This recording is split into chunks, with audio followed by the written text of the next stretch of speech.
नमस्कार साथियों, लर्नर्स अड्डा पर आप सभी का स्वागत है। आज हम लोग देखेंगे जो एनटीपीसी का एग्ज़ाम होने वाला है उससे रिलेटेड जो क्वेश्चन, उसमें जो क्वेश्चन आने वाले जीएस के लमसम 40 क्वेश्चन आते हैं, उसी के एक टेस्ट सीरीज के फॉर्मेट में आपको क्वेश्चन मिलेंगे। ठीक है, आज के बाद से आपको डेली 20 क्वेश्चन की एक वो मिलेगी। उसमें आपको पूरे एनटीपीसी के क्वेश्चन मिलेंगे जो एनटीपीसी में आप हेल्पफुल होंगे। तो चलिए देखते हैं पहला क्वेश्चन क्या है। कौन सी धातु सामान्य तापमान पर तरल होती है? यानी ए ऑप्शन है इसका टंगस्टन, बी ऑप्शन निकिल है, और सी ऑप्शन पारा है, और डी ऑप्शन जर्मेनियम है। तो जल्दी से आप लोग जो भी इसका करेक्ट आंसर है वो करेक्ट कमेंट बॉक्स में कमेंट कर दीजिए जो भी है इसका। ठीक है, चलिए बताते हैं आपको कौन सा इसका करेक्ट ऑप्शन है। इसका करेक्ट ऑप्शन जो है सी है। इसका करेक्ट ऑप्शन सी है। ठीक है, सी करेक्ट ऑप्शन है। अब इसमें देखते हैं इसमें क्या क्या चीज़ होता है। तो पारा एक धातु है जो सामान्य तापमान और दबाव पर तरल अवस्था में रहता है, जिसका प्रतीक Hg होता है तथा परमाणु संख्या 80 होती है। पारे का द्रव्यमान 200.61 होता है और यह आवर्त सारणी के डी ब्लॉक का अंतिम तत्व है। जर्मेनियम का आविष्कार यानी खोज 1886 ईस्वी में सी विंकलर ने किया था। इसका संकेत जी है और इसका परमाणु संख्या 32 है तथा परमाणु भार 72.6 है। आप जैसे जानते हैं जर्मेनियम एक सेमीकंडक्टर के रूप में, जर्मेनियम सेमीकंडक्टर, सिलिकॉन, जर्मेनियम, ये सेमीकंडक्टर्स होते हैं जो डिवाइसेस में यूज होते हैं। तो ये भी ध्यान रखिए कि सेमीकंडक्टर है। इसी तरीके सामान्य ये जो पारा है सामान्य तापमान पर द्रव अवस्था में रहता है। जैसे आप गिराएंगे तो एक फैलने की वजह, फैलेगा नहीं बल्कि एक जगह वो बॉल के शेप में आ जाता है, क्योंकि ऐसा होता है कि जो सामान्य तापमान पर ये तरल अवस्था में पाई जाने वाली एक धातु कह सकते हैं, सामान्य ताप पर तरल अवस्था में रहेगी। ठीक है, अगला क्वेश्चन देखते हैं। जो समय की मानक इकाई क्या है? समय की मानक इकाई क्या है? समय, जो दूसरा क्वेश्चन है उसका है समय की मानक इकाई क्या है। समय की मानक इकाई में पहला ऑप्शन है सेकंड, दूसरा ऑप्शन बी ऑप्शन जो है मिनट है, सी ऑप्शन जो है नैनो सेकंड है, डी ऑप्शन जो है मिली सेकेंड है। तो इसका करेक्ट ऑप्शन मानक यानी स्टैंडर्ड टाइम क्या है? तो इसका करेक्ट आंसर जो होगा, इसका करेक्ट आंसर है ए आंसर है, यानी सेकंड जो इसका मानक समय है, ये कह सकते हैं। इसका सेकंड जो मानक इकाई, समय की जो मानक इकाई है वो सेकंड है, स्टैंडर्ड यूनिट, स्टैंडर्ड यूनिट इसे बोलते हैं। ठीक है, चलिए इसके विषय में देख लेते हैं। सेकंड समय की एक मानक इकाई किसी विशेष समय अंतराल है जिसका उपयोग मापने या व्यक्त करने की अवधि के मानक तरीके के रूप में किया जाता है। इंटरनेशनल सिस्टम ऑफ यूनिट में मानक इकाई समय की मानक इकाई सेकंड है। सीजियम परमाणु के लगभग 9 बिलियन दोलनों के रूप में परिभाषित किया गया है इसे। ठीक है, अगला क्वेश्चन देखते हैं क्या। अगला क्वेश्चन जो है किसे भारत के प्राचीन सर्जन के रूप में जाना जाता है? ए ऑप्शन है आर्यभट्ट, बी ऑप्शन है नागार्जुन, सी ऑप्शन है बाणभट्ट और डी ऑप्शन है सुश्रुत। तो इसका जो करेक्ट आंसर है आप लोग कमेंट करिए और हम बताएंगे करेक्ट आंसर इसका क्या है। इसका करेक्ट आंसर जो है डी है। इसका करेक्ट आंसर डी है। इसका करेक्ट आंसर, इन्होंने एक बुक लिखी थी जिसका नाम था सुश्रुत संहिता। ठीक है, इसी बुक की वजह से गुप्त काल में रहते थे और इसी बुक की वजह से ये मेडिकल की बुक थी, इसी वजह से इनको क्या बोला जाता था? शल्य चिकित्सक के रूप में या शल्य चिकित्सक या सर्जन के रूप में जाना जाता है। ठीक है, तो अगला क्वेश्चन देखते हैं। इनके विषय में थोड़ा जान लेते हैं क्या है। आर्यभट्ट जो एक थे महान ज्योतिष और गणितज्ञ थे। आर्यभट्ट जो थे एक महान ज्योतिष और गणितज्ञ थे, और ये आर्यभट्टीय ग्रंथ को, इन्होंने आर्यभट्टीय ग्रंथ की रचना की थी। इसी आर्यभट्टीय ग्रंथ की रचना की वजह से ये बहुत फेमस हो गए थे और इसमें उन्होंने कई सारे सिद्धांत दिए थे, सूर्य की दूरी नापने का, ये सब चीज़ें कई सारे उन्होंने किए थे। उसके बाद नागार्जुन जो थे, नागार्जुन एक धातु कर्मी और रसायन शास्त्री थे। बाणभट्ट की बात अगर करते हैं तो बाणभट्ट जो संस्कृत गद्य लेखक और कवि थे, वह हर्षवर्धन के आस्थान कवि थे। उनके दो प्रमुख ग्रंथ हर्षचरित्र और कदम्बरी, यानी हर्षवर्धन के जो ये हर्षचरित्र और कदम्बरी इनकी रचनाएं थी। डायरेक्टली क्वेश्चन भी आते हैं कि हर्षचरित्र किसकी रचना है, तो याद रखिए हर्षवर्धन की है।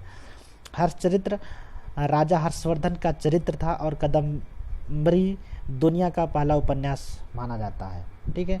सुश्रुत सुश्रुत प्राचीन भारत के महान चिकित्सा शास्त्री और शल्य चिकित्सक या सर्जन थे। इन्हें शल्य चिकित्सा का जनक भी कहा जाता है। ठीक है। चौथा क्वेश्चन देखते हैं, किसने जो है सभी जीवों को 5 वर्गों में विभाजित किया है? किसने सभी जीवों को निम्नलिखित में किसने सभी जीवों को 5 वर्गों में विभाजित किया है? ठीक है। तो इसका ये ऑप्शन है लीनियस, बी ऑप्शन डार्विन है, सी ऑप्शन कोपरनिकस है और डी ऑप्शन विस्टेकर है। तो लीनियस को सब लोग जानते हैं कि इन्होंने 2 में डिवाइड किया था सारी चीज़ों को, सारे जीव जगत को, यानी प्लांट और एनिमल में किया था। प्लांट और एनिमल में डार्विन ने तो वो इवोल्यूशन थ्योरी दी थी ना, डार्विन की इवोल्यूशन थ्योरी थी, इवोल्यूशन थ्योरी नहीं। और कोपरनिकस ने तो हीलियोसेंट्रिक जो मॉडल था, हीलियोसेंट्रिक मॉडल था, हीलियोसेंट्रिक मॉडल दिए थे, मतलब अर्थ जो ये सूर्य है जो सेंटर में है सोलर सिस्टम के, यानी सौर परिवार के केंद्र में सूर्य है। पहले माना जाता था कि पृथ्वी केंद्र में थी, अब माना गया, कोपरनिकस ने कहा नहीं, ये सूर्य जो है सोलर सिस्टम के सौर परिवार का केंद्र है। उसके बाद विस्टेकर ने क्या किया था? विस्टेकर ने सारे जीव जगत को 5 पार्ट में दिया। तो आपका जो करेक्ट आंसर हो जाएगा, वो करेक्ट आंसर जो इसका होगा आपका ये डी होगा। ठीक है। विस्टेकर ने इसको किया था। चलते हैं, देखते हैं इनके विषय में। लीनियस ने सभी जीव जगत को सभी जीवों को 2 जगत में पौधे और जानवरों में वर्गीकृत किया था। इसी तरीके कोपरनिकस एक पोलिश खगोल शास्त्री और गणितज्ञ थे। इन्होंने यह सूत्र क्रांतिकारी सूत्र दिया कि पृथ्वी सूर्य के केंद्र में नहीं है, पृथ्वी सूर्य के केंद्र में नहीं है बल्कि सूर्य है। इसे को हीलियोसेंट्रिज्म मॉडल के रूप में जाना जाता है। ठीक। विस्टेकर ने सभी विस्तृत 5 यानी सभी जीवों को 5 वर्गों में विभाजित किया था, जिसे मोनेरा, प्रोटिस्टा, कवक, पौधे और जानवरों के रूप में जाना जाता है। ठीक है। अगला क्वेश्चन देखते हैं क्या है कि व्हील में बॉल बियरिंग का उपयोग क्यों किया जाता है? जो पहिए में बॉल बियरिंग होती है उसका उपयोग क्यों किया जाता है? ए ऑप्शन है सर्पी घर्षण को दूर करने का, डी ऑप्शन है घूर्णी घर्षण में वृद्धि, सी ऑप्शन है घूर्णी घर्षण को कम करना और डी ऑप्शन भार को कम करना। तो इसका जो करेक्ट आंसर होगा वो सी है, घूर्णी घर्षण को कम करना। घूर्णी घर्षण को कम करना यानी जो उसमें जो वो घूर्णी घर्षण होता है, घर्षण फ्रैक्शन का मतलब किसी भी चीज़ को जो चल रही है उस यानी कोई मोशन में है बॉडी तो उसको अपोजिट डायरेक्शन में ले जाता है, वो घूर्णी घर्षण होता है। घर्षण मतलब उसको गति को कम करने वाला एक फोर्स होता है जो पहिए के अपोजिट डायरेक्शन, जिस डायरेक्शन में मोशन होता है उसके अपोजिट डायरेक्शन में लगती है। ठीक है। तो इसके बॉल बेयरिंग एक प्रकार का रोलिंग एलिमेंट वियरिंग है। बॉल बेयरिंग का उद्देश्य घूर्णी घर्षण को कम करना और रेडियल और अक्षीय भार का समर्थन करना है। मतलब ये कहने का मतलब घूर्णी घर्षण जो उसके पहिए के बीच में लगता है उसको कम करता है। ठीक है। अगला ऑप्शन देखते हैं क्या है। अगला ऑप्शन जो है भारत में कौन सा एक सक्रिय ज्वालामुखी द्वीप है? ठीक है। बैरन द्वीप है, प्रहारी द्वीप है, नारकोंडम है और बारतांग आइलैंड है। ये द्वीप है। तो ये सभी के सभी अंडमान सी में है और इसमें से जो ऑप्शन करेक्ट है वो इसका करेक्ट ऑप्शन जो होगा वो ए होगा, बैरन आइलैंड। ये क्या है कि काफ़ी दिनों तक यानी ये 150 सालों के अराउंड है जो अभी तक ये सुप्त अवस्था में है, कभी इसमें कोई उद्गार नहीं हुआ। इसी तरीके प्रहारी, चलिए इसके विषय में देख लेते हैं। बैरन एकमात्र सक्रिय ज्वालामुखी है, बैरन एकमात्र सक्रिय ज्वालामुखी है। यह लगभग 3 किलोमीटर में फैला हुआ है और यह यहाँ का ज्वालामुखी 28 मई 2005 में फटा था। तब से अब तक इससे लावा निकल रहा है। इसी तरीके से नारकोंडम की बात करते हैं तो अच्छा, जो इससे पहले इसमें हो गया था वारेन में, वो ये इसका नारकोंडम का था। ये एक सुषुप्त ज्वालामुखी है। वारेन आइलैंड एक सक्रिय ज्वालामुखी है और नारकोंडम एक सुषुप्त ज्वालामुखी है, प्रसुप्त ज्वालामुखी कह सकते हैं। नारकोंडम अंडमान सागर में स्थित एक ज्वालामुखी द्वीप है, और भारतीय भूवैज्ञानिक सर्वेक्षण के द्वारा इसे प्रसुप्त ज्वालामुखी की श्रेणी में वर्गीकृत किया गया है। उत्तरी प्रहारी द्वीप, इसकी बात अगर करते प्रहारी द्वीप की बात करें तो ये अंडमान द्वीप समूह में से एक है। बंगाल की खाड़ी में स्थित द्वीप समूह है जिसमें दक्षिणी प्रहारी द्वीप भी शामिल है। उसके अगला जो है इसका ऑप्शन देखते हैं। बारतांग की बात करते तो बारतांग द्वीप के नाम से जाना जाता है। ये अंडमान का एक द्वीप समूह है। ठीक है, अगला क्वेश्चन देखते हैं क्या है। निम्नलिखित में कौन सी तारीख को दिन और रात समान होते हैं? तो पहला ऑप्शन है 21 मार्च 23 सितंबर को, दूसरा 23 मार्च 21 सितंबर को है, दूसरा ऑप्शन है 21 मार्च 23 सितंबर को है, सी ऑप्शन जो है इसका 25 मार्च, और डी ऑप्शन है 3 जनवरी। डी ऑप्शन है इसका 3 जनवरी।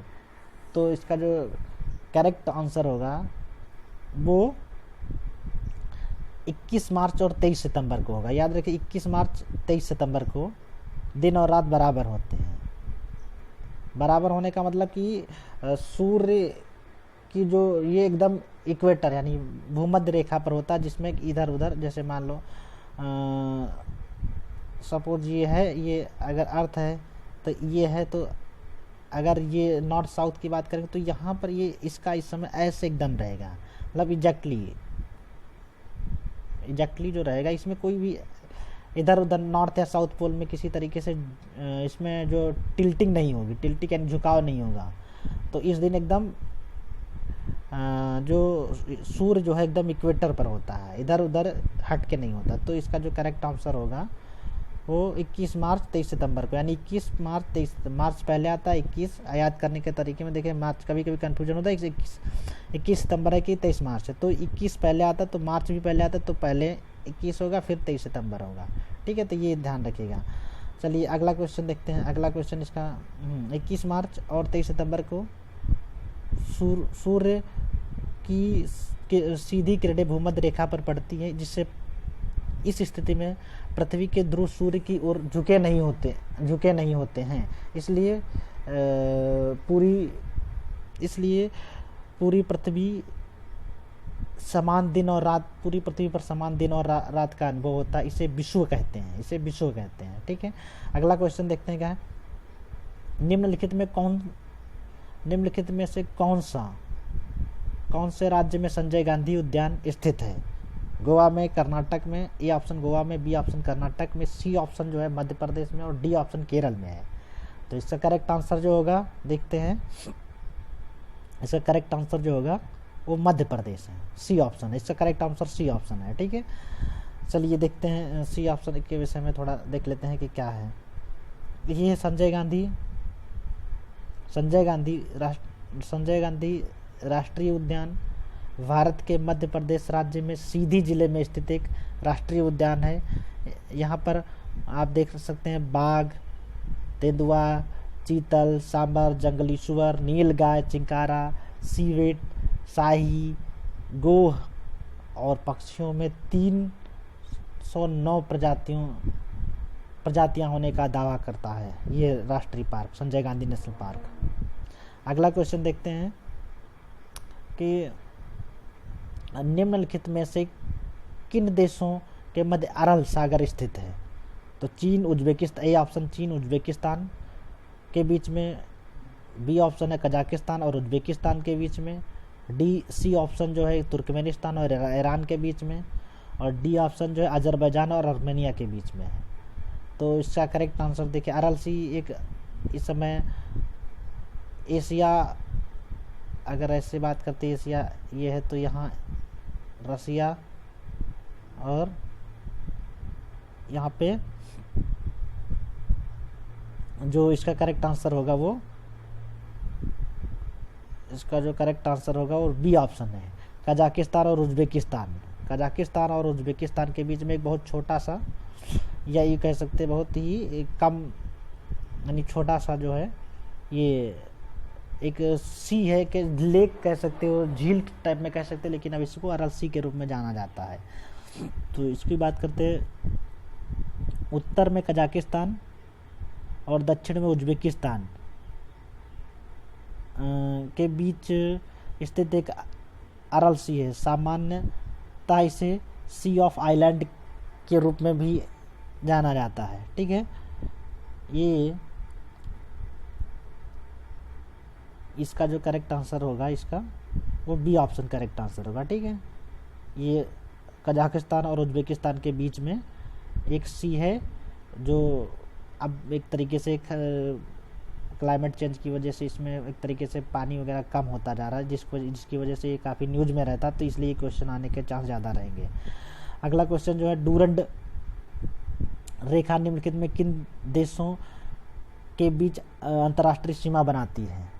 ए ऑप्शन है भारत और चीन के बीच, बी ऑप्शन है अफगानिस्तान और पाकिस्तान के बीच में, सी ऑप्शन है भारत और बांग्लादेश के बीच में, और इसका डी ऑप्शन जो है चीन और अफगानिस्तान के बीच में। तो इसका जो करेक्ट आंसर होगा वो अफगानिस्तान और पाकिस्तान के बीच में, यानी बी ऑप्शन इसका करेक्ट आंसर होगा। इसका बी ऑप्शन जो है, बी ऑप्शन जो करेक्ट होगा। ठीक है, तो आगे देखते हैं, डूरंड रेखा पाकिस्तान और अफगानिस्तान के बीच एक अंतर्राष्ट्रीय 2200 किलोमीटर की सीमा है। इसकी स्थापना 1893 ईस्वी में सर मार्टिन डूरंड, एक ब्रिटिश राजनीतिक और अंग्रेज सिविल सर्वेंट थे, इन्होंने इस्टेब्लिश की थी। भारत और अफगानिस्तान, डूरंड रेखा भारत और अफगानिस्तान के बीच है। अच्छा, भारत और पाकिस्तान के बीच जो है वो रेड क्लिफ है, और भारत चाइना के बीच जो है LAC, line of actual control के रूप में जानी जाती है। ठीक है, मैकमोहन लाइन, जिसको मैकमोहन लाइन, भारत और पाकिस्तान के भी। ठीक है, तो अगला क्वेश्चन देखते हैं क्या है। अगला क्वेश्चन जो है, भारत के कह सकते हैं यहाँ, यानी भारत की संविधान सभा, यहाँ पर जो ऑप्शन होगा यहाँ थोड़ा मिस्टेक हो गया है कि मतलब भारत की संविधान सभा के, यानी संविधान सभा कह सकते हैं कि इसको आप कह सकते हैं कि संविधान सभा का संवैधानिक सलाहकार कौन था? संविधान सभा का संवैधानिक सलाहकार कौन था? तो इसका ए ऑप्शन जो है इसका BN राव, बी ऑप्शन जो है BR अम्बेडकर, और सी ऑप्शन जो है चित्तरंजन दास, और डी ऑप्शन AK अय्यर। तो इसका जो करेक्ट आंसर होगा वो, करेक्ट आंसर जो होगा इसका वो सर BN राव होंगे, यानी ए ऑप्शन, इसका ए ऑप्शन जो करेक्ट होगा, ए ऑप्शन। ठीक है, A option sir BN Rao होंगे। स्पष्टीकरण में देखते हैं, भारत की संविधान सभा का संवैधानिक सलाहकार जो थे सर BN राव थे, जो अंतर्राष्ट्रीय न्यायालय के पहले न्यायाधीश भी रह चुके थे। ठीक है, अगला क्वेश्चन देखते हैं कि अगला क्वेश्चन क्या होता है। अगला क्वेश्चन में अगर देखते हैं तो 12वें नंबर का क्वेश्चन, उसमें है मुद्रा बैंक किसके लिए शुरू किया गया था? छोटे व्यवसाय के लिए, सीमांत किसानों के लिए, और दैनिक मजदूरी करने वाले मजदूरों के लिए, BPL परिवारों के लिए। तो इसका करेक्ट आंसर जो होगा, जो भी है उसको कमेंट कर सकते हैं आप, उसके बाद मैं बताने वाला हूँ। इसका जो करेक्ट आंसर है वो ए आंसर है, उसका ए आंसर है, यानी छोटे किसानों के लिए, ठीक है, तो ए ऑप्शन इसका करेक्ट है। मुद्रा 8 अप्रैल 2015, मुद्रा योजना 8 अप्रैल 2015 को micro unit development and refinance agency के शुरुआत की गई थी। ये सूक्ष्म वित्त संस्था गैर बैंकिंग वित्तीय संस्थानों को कम दरों पर ऋण प्रदान करता है, और जो एमएसएमई को क्रेडिट प्रदान करता है। इस योजना के तहत 3 प्रकार का ऋण दिया जाता है। शिशु 50,000 तक का ऋण दिया जाता है, और मैक्सिमम लिमिट, और किशोर में 5 लाख, और तरुण जो एक स्कीम है उसके तहत इसको आपको 10 लाख तक का ऋण छोटे व्यवसायियों के लिए मिलेगा इस मुद्रा योजना के तहत। तो याद रखिए 2015 में शुरू हुई थी मुद्रा का पूरा नाम micro unit development and refinance agency के रूप में इसमें 3 तरीके का ऋण दिया जाता है, शिशु और किशोर और तरुण। ठीक है, याद रखिएगा। अगला क्वेश्चन देखते हैं, निम्नलिखित में कौन सी संस्था भारत में बीमा व्यवसाय को नियंत्रित करती है? तो ए ऑप्शन है आरबीआई, बी ऑप्शन है एआईएफआई और सी ऑप्शन है सेबी और डी ऑप्शन है आईआरडीए। अब ठीक है, तो इसका जो करेक्ट आंसर है वो इसका, जैसे कि आप जानते हैं, इसका करेक्ट आंसर जो होगा ये डी होगा। इसको अब insurance regulatory and development authority of India कर दिया गया, नया नाम इसका जो हो गया इंश्योरेंस। इसका करेक्ट आंसर डी है, इसका नया नाम जो कर दिया गया है insurance regulatory and development authority of India, ये हो गया है इसका नया नाम। तो ये है इसका करेक्ट आंसर। अब जैसा कि आप जानते हैं आरबीआई तो पूरा सेंट्रल है, यानी एक तरीके से करेंसी इशू, क्रेडिट, सारी चीज़ें ये जो है क्रेडिट और करेंसी को कंट्रोल करता है। ऑल इंडिया फाइनेंशियल इंस्टीट्यूशंस की बात करते हैं तो ये कुछ ग्रुप्स होते हैं जो लोगों यानी संस्थाओं को पैसा देते हैं, कहने का मतलब ये है। जैसे आप देखते हैं भारत बीमा विधेयक विनियामक, भारत का बीमा विनियामक और विकास प्राधिकरण एक स्वयं संवैधानिक निकाय है जो भारत में बीमा और पुनः बीमा उद्योगों को विनियमित करने और बढ़ावा देने का काम करता है। इसकी स्थापना 1999 में की गई थी और इसका मुख्यालय हैदराबाद में है। ठीक है, सेबी जो है मार्केट से रिलेटेड जो शेयर ट्रेडिंग वगैरह होता है उसका काम करता है। तो सेबी यानी भारतीय प्रतिभूति और विनिमय बोर्ड भारत के प्रतिभूति और वित्त नियामक बोर्ड है। इसकी स्थापना 12 अप्रैल 1888 में हुई थी तथा सेबी अधिनियम 1992 के तहत वैधानिक मान्यता 30 जनवरी 1992 को प्राप्त हुई थी। इसी तरीके अखिल भारतीय वित्त संस्थान यानी एआईएफआई, इसमें देखोगे तो आयात निर्यात एग्जिम बैंक जो होती है ये, नाबार्ड, राष्ट्रीय कृषि एवं ग्रामीण विकास बैंक, भारतीय लघु उद्योग विकास बैंक सिडबी जो होती है, नेशनल हाउसिंग एनएचबी, ये इसके जो है संस्थाएं हैं। एक मिनट, ये संस्थाएं इसी के अंडर में आती हैं, अखिल भारतीय वित्तीय संस्थान। ठीक है, तो इनमें देखते हैं तो इसका जो बीमा से रिलेटेड जो काम रेगुलेशन होता है ये आईआरडीए करता है। ठीक है, अगला देखते हैं, उस क्वेश्चन है जो निम्नलिखित में से किसको लोकसभा का अध्यक्ष अपने इस्तीफे के पत्र को देता है? ये ऑप्शन है प्रधानमंत्री को, यानी लोकसभा अध्यक्ष किसको इस्तीफा देता है, कहने का मतलब रिजिग्नेशन किसको देता है? प्रधानमंत्री को, बी ऑप्शन भारत के राष्ट्रपति को, सी ऑप्शन है लोकसभा के उपाध्यक्ष को और डी ऑप्शन है मुख्यमंत्री को, भारत के मुख्यमंत्री को, नहीं भारत के मुख्य न्यायाधीश को। तो इसका जो करेक्ट आंसर है भारत के लोकसभा के उपाध्यक्ष को, लोकसभा का जो अध्यक्ष होता है वो लोकसभा के उपाध्यक्ष को इस्तीफा देता है। ठीक है, देखते हैं, अध्यक्ष किसी भी समय उपसभापति नहीं, यहाँ उपाध्यक्ष होगा, उपसभापति नहीं। यहाँ पर जो ये ऑप्शन दिख रहा है आपको ये नहीं होगा, ये उपसभापति राज्यसभा में होते हैं, उपाध्यक्ष को देगा, उपाध्यक्ष को देता है। ठीक है, वो ट्रांसलेशन में थोड़ा दिक्कत कर दिया था, उपाध्यक्ष को देता है। ठीक है, उपाध्यक्ष को देगा। चलिए अगला क्वेश्चन देखते हैं, भारतीय राष्ट्रीय कांग्रेस के पहले सत्र की अध्यक्षता किसने की थी? भारतीय राष्ट्रीय कांग्रेस के पहले सत्र की अध्यक्षता किसने की थी? तो ये option A Hume, B option है जॉर्ज यूलियस, सी ऑप्शन है डब्ल्यू.सी. बनर्जी और डी ऑप्शन है बरुद्दीन तैयबजी। तो जो भी ऑप्शन है उसको कमेंट कर दीजिए। जैसा कि आप जानते हैं कि ये वो ह्यूम जो थे, इसका ऑप्शन करेक्ट आंसर सी होगा। ये वो ह्यूम जो थे संस्थापक थे, ये कह सकते हैं कांग्रेस के संस्थापक थे। ठीक है, और ये हुई ब्रिटिश कालीन भारत में सिविल सेवा के अधिकारी एवं राजनीतिक सुधारक थे। भारतीय राष्ट्रीय कांग्रेस के संचालक थे। और जॉर्ज यूले की बात करते तो ये इलाहाबाद में 1888 में भारतीय राष्ट्रीय कांग्रेस के चौथे अधिवेशन में पहले इंग्लिश व्यक्ति थे जो उन्होंने कांग्रेस की अध्यक्षता की थी। WC बनर्जी ये भारतीय राष्ट्रीय कांग्रेस के पहले अध्यक्ष थे। भारतीय राष्ट्रीय कांग्रेस का पहला अधिवेशन 28 से 31 दिसंबर 1885 को मुंबई में आयोजित किया गया था और इसमें 72 प्रतिनिधियों ने भाग लिया था। ठीक है, अगला क्वेश्चन देखते हैं।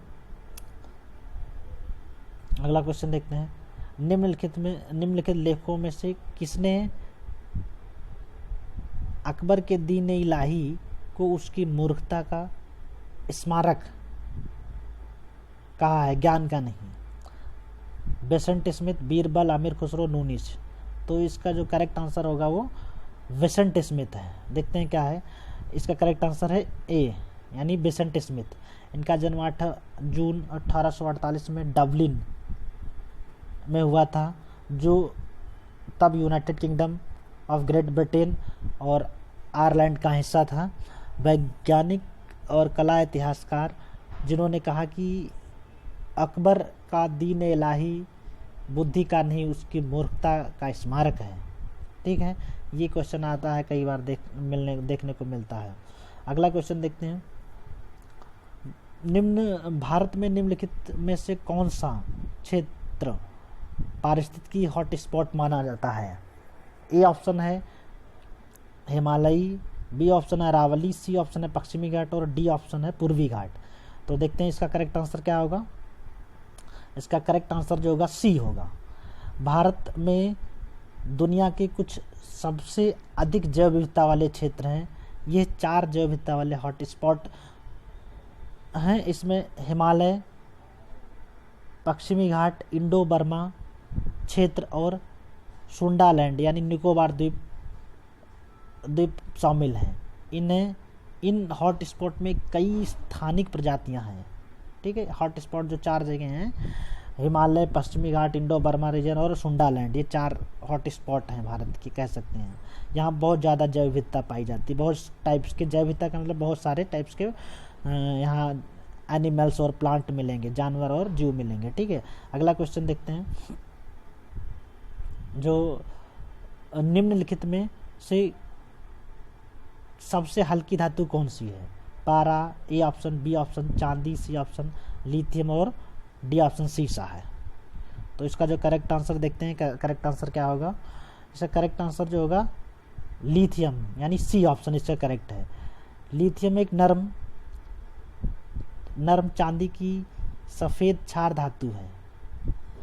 चांदी की तरह सफ़ेद क्षार धातु है। मानक स्थिति में लिथियम सबसे हल्की धातु और सबसे ठोस तत्व है। सबसे हल्की और सबसे हल्का ठोस तत्व है। सबसे हल्की धातु और हल्का ठोस तत्व है। ठीक है, लिथियम ये ऐसे कह सकते हैं सबसे हल्की धातु है ये लिथियम। ये क्वेश्चन कई बार आते हैं। अब देखते हैं अगला क्वेश्चन क्या है। 19 नंबर का क्वेश्चन है, आग बुझाने के लिए इस्तेमाल की जाने वाली गैस। आग बुझाने के लिए कौन सी गैस इस्तेमाल की जाती है? ए ऑप्शन है आपका neon, B option nitrogen, C option है कार्बन डाइऑक्साइड और डी ऑप्शन कार्बन मोनोऑक्साइड। तो इसको जो करेक्ट आंसर देखते हैं इसका क्या होगा, सी इसका करेक्ट, यानी कार्बन डाइऑक्साइड। यानी जैसे कार्बन डाइऑक्साइड आप जो फायर एक्सटिंग्विशर होते हैं, आग बुझाने वाले यंत्र, उसको जब जैसे जहाँ इलेक्ट्रिसिटी वगैरह ज़्यादा रहती तो उसमें इसी को यूज किए जाते हैं ना। नॉर्मली पानी वगैरह तो डाल नहीं सकते वहाँ। तो इसमें करता क्या है, कार्बन डाइऑक्साइड एक लेयर बना देती है, एक चारों तरफ उसके लेयर बना देती है और लेयर में जो अंदर ऑक्सीजन सप्लाई, क्योंकि अब जब कोई भी आग जलती है तो उसमें बिना ऑक्सीजन के नहीं जलती। अगर ऑक्सीजन खत्म हो जाए तो आग नहीं जलेगी। तो यही होता है कि ये कार्बन डाइऑक्साइड क्या करती है, उसके लेयर बना देती है, उसके बीच में वो लेयर जो है ऑक्सीजन को कट कर देती है। जब ऑक्सीजन कट हो जाए तो वो आग बुझ जाती है। तो कार्बन डाइऑक्साइड ऑक्सीजन को विस्थापित करके अग्नि त्रिकोण के ऑक्सीजन तत्व को हटाने का काम करता है। कार्बन डाइऑक्साइड भी बहुत ठंडा है क्योंकि ये बुझाने वाले से निकलती है। क्योंकि ये बुझाने वाले से निकलती, इसलिए ये ईंधन को ठंडा कर देती। जैसे बता रहे ना, एक ऑक्सीजन को सप्लाई को ख़त्म कर देता तो वो वहाँ पर आग बुझ जाती है। ये नाइट्रोजन, इसका सॉरी कार्बन डाइऑक्साइड, इसका करेक्ट आंसर सी होगा। अगला है ऑप्शन जो है, क्वेश्चन है अल्पसंख्यकों के हितों का संरक्षण किस अनुच्छेद में है के लिए है? अनुच्छेद ये 28, अनुच्छेद ऑप्शन बी 29, ऑप्शन सी अनुच्छेद 26 और इसमें से कोई नहीं। तो देखते हैं इसका करेक्ट आंसर क्या होगा। इसका करेक्ट आंसर जो होगा बी होगा। 28 में क्या है, ये राज्य विधि से पूर्णतः पोषित, राज्य विधि से पूर्णतः पोषित किसी शिक्षा संस्थान में धार्मिक शिक्षा नहीं दी जाएगी। इस शिक्षण संस्थान अपने विद्यार्थियों को किसी भी धार्मिक अनुष्ठान में भाग लेने या किसी धर्मोपदेश को सुनने हेतु बाध्य नहीं कर सकता है। 28 कोई भी कहे कि जैसे मान लो कि हम ये हमारा रिलीजन और किसी एजुकेशन इंस्टीट्यूशन में जा करके उसको जो प्रोपोगेट करे, तो ऐसा नहीं कर सकती है। अनुच्छेद 29 में क्या है, अल्पसंख्यक हितों का संरक्षण इसमें है। इसी में यही ऑप्शन इसका करेक्ट है आपका C option, sorry B option ये है, बी ऑप्शन इसका करेक्ट होगा। ठीक है, 29 में इंटरेस्ट ऑफ माइनॉरिटी, अल्पसंख्यकों के हित की संरक्षण होगा।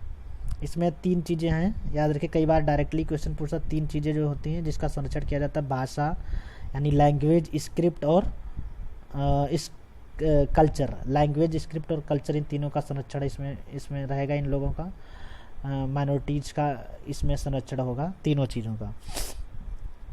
और संरक्षित कर सकते हैं, और केवल भाषा और जाति, धर्म और संस्कृति के आधार पर किसी के साथ सरकारी शैक्षणिक संस्थानों में प्रवेश से रोका नहीं जाएगा। ठीक है। अनुच्छेद 26 में धर्म और धार्मिक कार्यों के प्रबंधन की स्वतंत्रता, मैनेज टू रिलीजियस अफेयर्स। व्यक्ति को अपने धर्म के लिए किसी संस्था